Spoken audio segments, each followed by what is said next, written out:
We're up to Proverbs chapter 5 for this week. I hope y'all read it through several times. I'm going to be quiet now, okay? So we've noticed the pattern when the sections start with my son, attend unto my wisdom, bow thine ear to my understanding, that thou mayest regard discretion, that thy lips may keep knowledge. That's the equivalent of, hey, eyes here, focus. Pay attention. I'm about to tell you something you need to know. Look at me when I'm talking to you. All right? Give me your full attention. I am going to help you discern, see what it means to have discretion so that your lips can keep knowledge, so you can give good counsel to others and you don't say and do foolish things. And so here we are going to have a strong contrast. And there's really no easy way to talk about this chapter, so we're just going to talk about it. It is the deception of being enticed. I mean, the real colorful language is by a prostitute, by someone who's selling herself. And you as a son, how you can recognize and avoid this deadly trap. Like if y'all know what a bear trap looks like? You recognize it. You've seen it. You've seen what they do, right? If you've seen it, are you voluntarily going to put your foot in the middle of that? No. Well, if you do, you're a fool. He is describing a literal trap so that you can see it, and so that when you are presented with this in real life, you'll recognize, whoa, danger, danger, Will Robinson, flee. Okay? So, this woman is described as the lips of a strange woman, and that word strange woman, that's another word for a prostitute. Her lips drop as a honeycomb, her mouth is smoother than oil. What do you think that means, Connor? Elliot? Where are you? I'm in Proverbs chapter 5, verse 3. You ever heard somebody go, they're a real smooth talker? You ever heard that expression? Nope. That's Okay. how Moses acted. No. So this has the idea of someone who is using their mouth, and what they're saying sounds sweet and nice and appealing. If you've ever been around a kind of a shady car dealer, right? They have this kind of schmarmy feel to the way they're talking. They are trying to sell you something. They want you to buy into it. They want you to want it, and you want you to part with your funds. Okay? So you need to recognize that there will be women who can approach and say things trying to entice you with words. And it sounds nice, and it sounds good, and it sounds appealing. But, he says, here's the truth. The end is bitter as wormwood. Her end is bitter as wormwood. What is wormwood? I'm pretty sure it's a poison. Okay, what is the end of drinking poison? Death, or a lot of pain at least. Real sick. Is it good for you? No. So this thing that sounds sweet, like it's smooth as a honeycomb. Honey is sweet, right? As a two-edged sword. All right. Your knife on your pocket. Has it got two sides or just one? One. Okay. Now, if I were to poke you with a knife that's got one side, is that going to cut worse than one side or two sides? Which would be worse? Two sides. Yeah, okay. So this is like as dangerous of a sword as you can get, all right, that you're playing with, all right? So this is describing the teeth of the bear trap. Here's what happened if you go down to it. You are going to get hurt. It's not a dangerous sword. It's a Europe. There's that honey. Is that really good honey? No. Do you go to the honey that's underneath the bear, or the honey is far away from the bear? This is more like putting honey in the middle of that bear trap and the bear walking over trying to get the honey and then losing a leg. All right. No, it would lose its nose. All right. They're an incomplete illustration, but listen to the Proverbs, okay? All right. Her feet go down to death. Her steps take hold on hell. Lest thou should ponder the path of life, her ways are movable, that thou canst not know them. All right. So not only is the language used sounds appealing, it's also changing, right? It's a mixed narrative, so that even if you're looking back to what's right, you can't compare it against this because it's like a moving target, right? But the end result, where is following her down? If you want to lead down her path, what's the end result? The torture room. Death, Yeah. hell, the grave, right? And that hell there translates to grave. All right. If I were to point out an individual who's saying, there's a tour guide, they'd like to take you down to a grave, would you follow that person?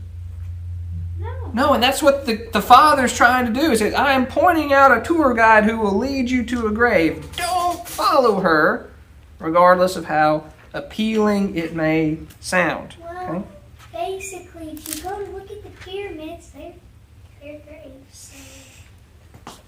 They are tombs. Slightly different. Hear now, therefore, my children, O ye children. Hear me now, therefore, O ye children. Depart not from the words of my mouth. Remove thy way far from her. Don't get close. Don't go visiting. Come not near the door of her house. All right? Don't put yourself anywhere near the proximity. This can be literal. If you know that there is a prostitute in town, you don't need to be around her house. It can also be digital. Not looking at things that we don't need to be looking at. Not allowing things to be on our phone that put us anywhere close to it. Right? We understanding? Kind of? All right.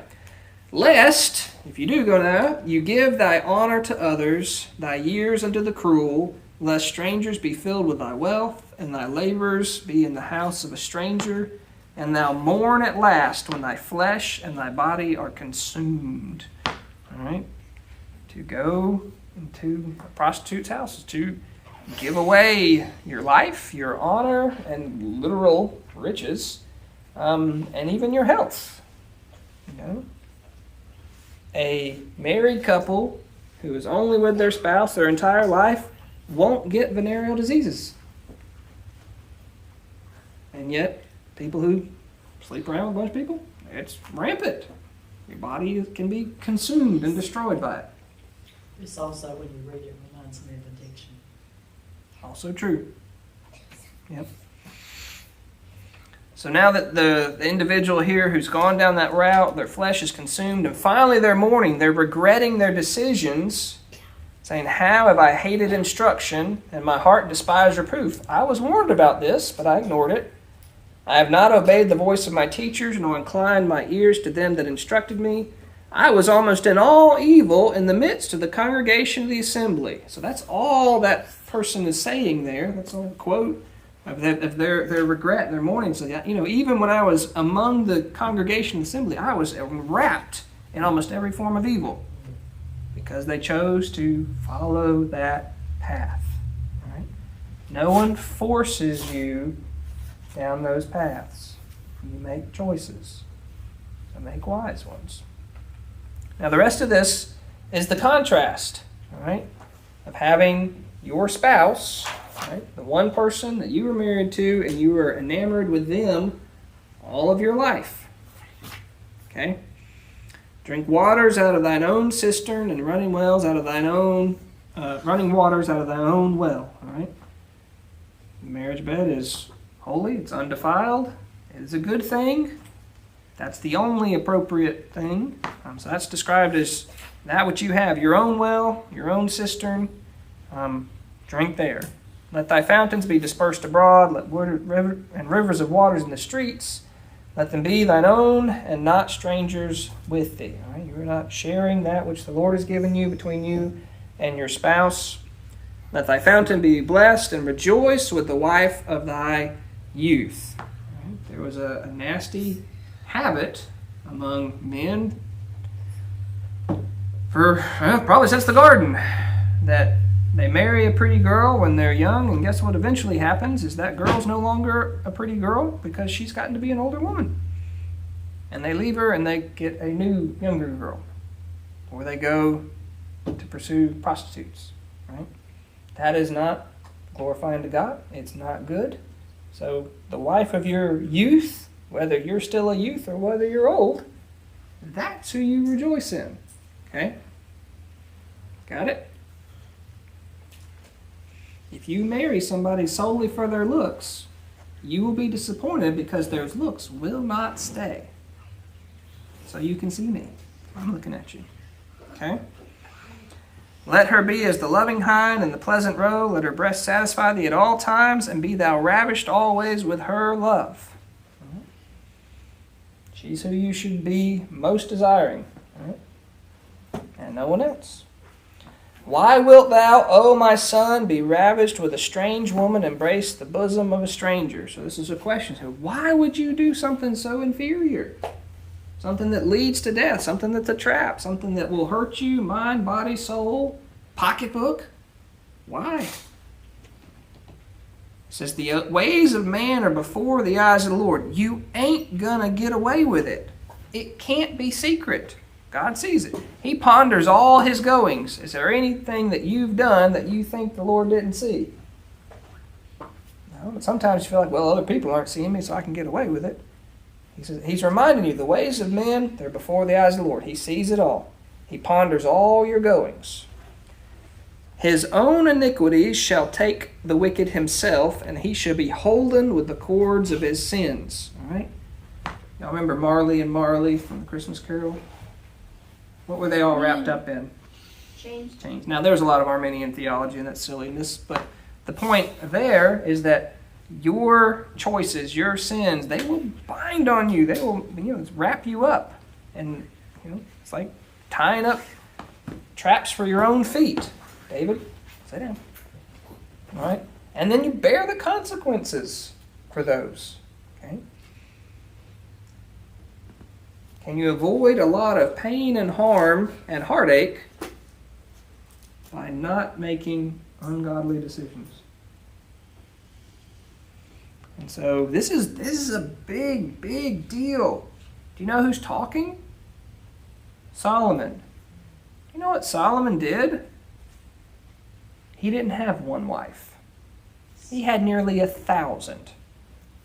600 or so made the status of wife, and the others were basically legitimate in-the-house prostitutes, concubines. I mean, a whole lot of women, and they were from different cultures, and he started worshiping their gods. This is the wisest man who had ever lived up to that point. Right? We know Jesus was wiser. He had asked God for, God had said, give me, what would you like? He said, give me wisdom, right? And he had all this wisdom, and God gave him riches and wealth and everything too. But he went down the path of stupidity, and he bore a lot of consequences for it. Right? And the nation wound up being torn in half, not during his lifetime, but during his son's lifetime because of his choices. Right? He shall die without instruction, and the greatness of his folly shall he go astray. So that was the one who has ignored these choices and has pursued that path. These are not fun things to talk about, particularly with young sons. But if we don't talk about them, how will you know when you're in a position later on when you're having to make those choices? And they were warned about that all the way back to the Hebrew children. Do not marry outside strange, because they bring in their strange idols. Yep.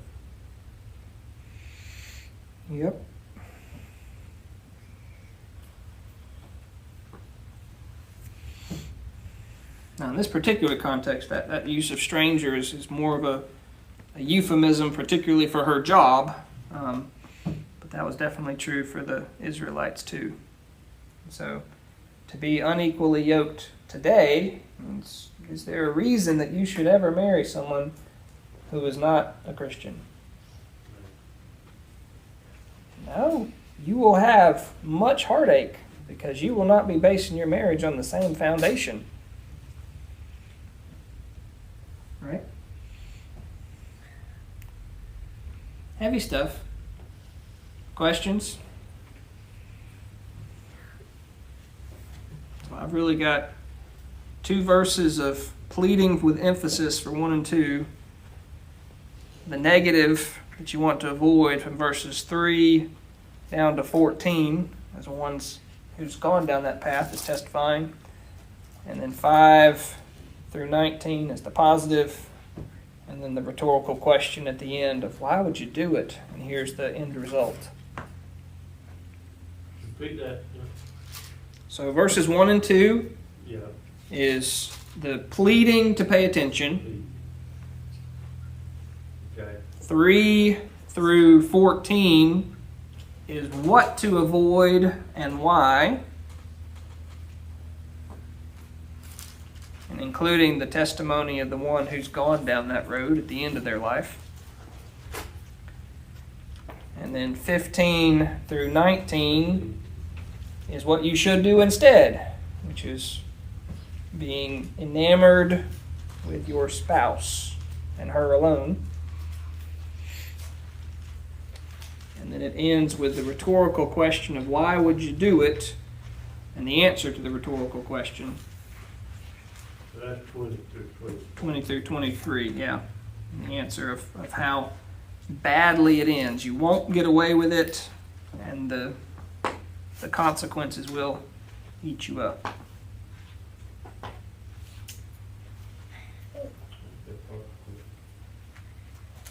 23 would be a consequence. I mean, his wickedness will take hold of himself. He'll be wrapped up like cords. It's like you're leading yourself into captivity. You're tying the rope, you're giving the chain, and then you die without instruction.